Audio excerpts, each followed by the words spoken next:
You know, the first show, we called it a kitchen show at the beginning, was October 15th, 1980. And I'd spent a lot of time getting ready for that show. And I loved the getting ready. It was checklists and product and getting a desk set up and getting a date with a host and all those things. And, check, check, check. When it came down to October 15th, and I needed to be at my friend Ruth's home for the first kitchen show, the reality hit me. All the things that I had done had been so much fun, and they clearly were in preparation for this date. However, I realized I was scared. I was frightened. I didn't know what I was going to do exactly. I had everything with me. I had an idea. I had practiced a little. But nothing was quite like the reality of getting in that car, packed up with all of my things, leaving my family at home, and driving in rush hour traffic on a rainy night out to Ruth's house. Traffic was slow, gave me a lot of time to think, and it was not good. I remember thinking, how did I ever think this idea would work? This is crazy. And I actually thought maybe I'm just going to pull over to the side of the road, find a phone, and call Ruth and tell her I've had a flat tire or I'm sick or whatever. The best thing that happened was 4 people said, I'd like to have a show. When could we do this? They actually came up with their calendars to schedule. That was the key factor that made that drive home totally different than the drive out to do the show. It's just such an amazing thing to think about, how uncomfortable I was when I had to really do this show, and how quickly those fears were at least put aside, if not totally erased, by success, by the positive response we get from customers, by my host Ruth being happy with what she had put together and happy with the result. So the sales were about $175, which I was thrilled with at that time, and 4 bookings. 2 of the people who booked shows I did not ever know. I didn't know who they were. There were people there who were friends, but 2 of her neighbors booked shows, and that was such a positive reinforcement for the business. So it was a great start.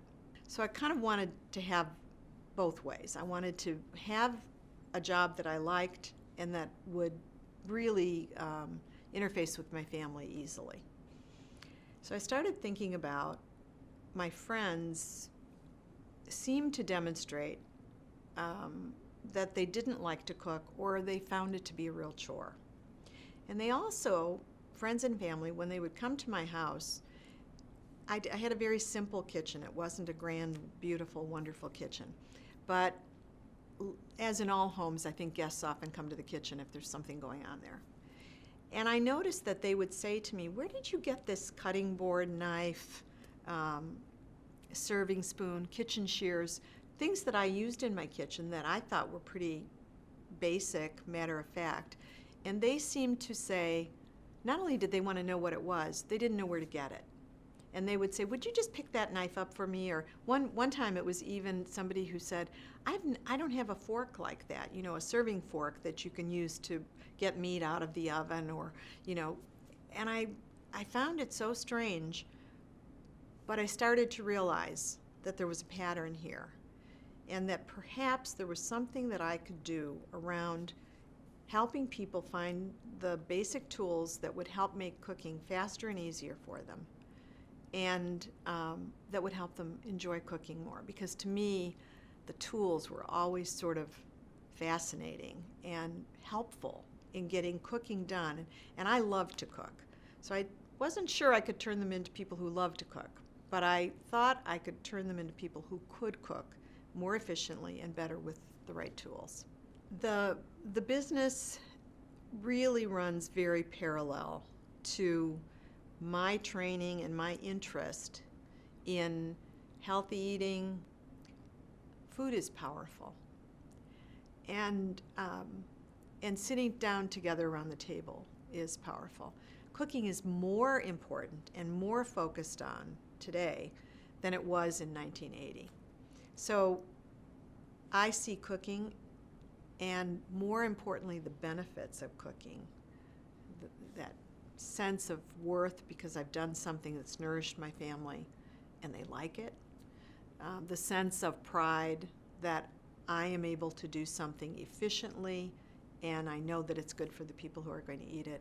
Those are really important values that are going to go on and on and on. You know, one of the things we see happening now is some of these techniques that restaurants use to prepare food are coming more to the forefront and mainstream. And we can be right there with those trends as they evolve and help people see how they can adopt what's best for them and for the people that they serve, friends and family.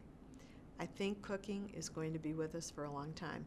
And I'm just excited as I think ahead to what will be the innovations that we'll be talking about 10 years from now and 20 years from now. But I also can look back and say that stoneware was something that was cooked on by the most primitive of people long, long ago. So we've certainly evolved it to a more developed state, a more sophisticated product. But I see many, many more of those evolutions to come in terms of cooking, how we cook, how we eat, how we serve people. Pampered Chef is the perfect choice for people who want to have success on their own terms. My hope for this business is that we are able to continue to develop product that is so useful to people that it helps them bring people together around tables all across this country and beyond.